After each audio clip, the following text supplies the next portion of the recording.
What do you do when a patient comes in and they've lost their healing abutment? Well, if you blow a little air in there, what you're going to see is that there's actually a little space in there.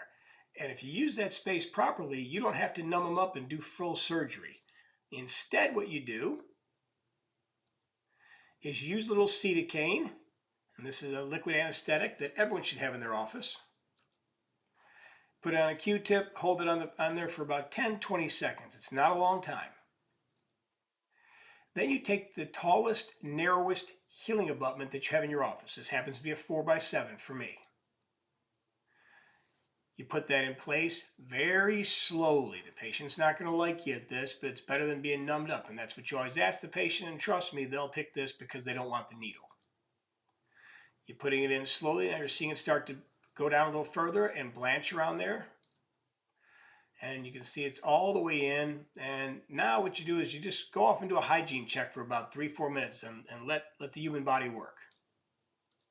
When you come back in, you take it out, lo and behold, you've all of a sudden got a pretty decent hole in there.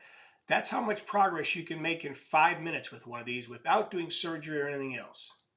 But that's the wrong size, so we're not going to stop there. This is the next size up. This is actually where we're going to stop at for this particular case. It's a 5x7. But if you had to go further, you could if you had started with a bigger healing abutment to begin with.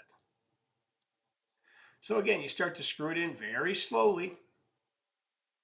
Although it's going to be a little easier and a little faster this time than it was before.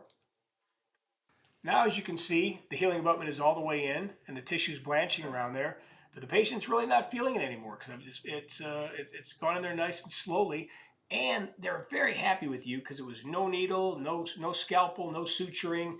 This is the way to do this. This is a happy patient and an easy appointment that takes maybe 10 minutes. All right, all right, all right. If you want to check out the entire procedure from start to finish, I have that video on my YouTube channel. You can check it out there. And this is Dr. Michael Worley with the Worley Implant Immersion Course. Thanks very much.